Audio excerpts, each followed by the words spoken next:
Unang panel, Humanismo at Renaissance, ang dakilang revolusyon.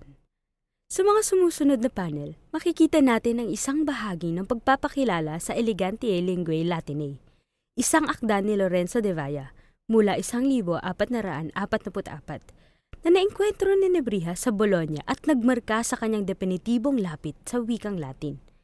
Makikita rin natin ang isang edisyong Florentine ng Odyssey ni Homer mulang 1488.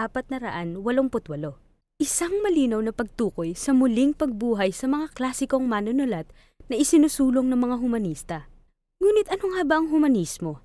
At bakit itinuturing pa rin natin itong isang pangunahing kilusan sa kasaysayang kanluranin? Sa esensya, itinulak nito ang transisyon mula sa medieval na karunungan na halos eksklusibong nakapokus sa teolohiya, medisina at batas patungo sa bisyon ng mga humanistang may layong ireporma ang edukasyon, kultura at lipunan sa kontemporanyong panahon sa paghahanap ng kanilang mga pundasyon sa sinaunang panahon.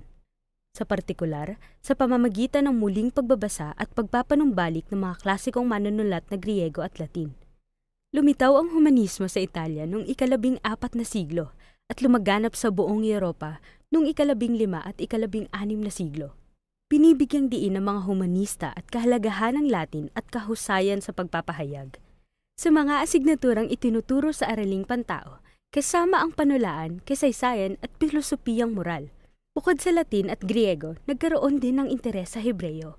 At kung gayon, sa valorisasyon ng Homo Trilingus na naging eksperto sa 3 wikang biblikal.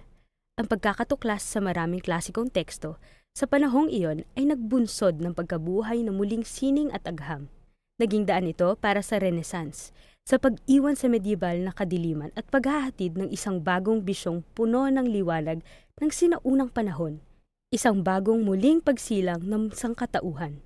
Kinakatawan ni Antonio de Nebrija itong bagong konfigurasyon ng karunungan na ang interes ay umaabot sa gramatika, batas, medisina, botanika at kahit pa kosmografiya. Balikan natin kung ano ang nangyayari sa Espanya sa panahon ni Nebrija at obserbahan ang mga sumusunod na panel kung saan nating makikita ang mga sipi mula sa panitikan ng panahong iyon.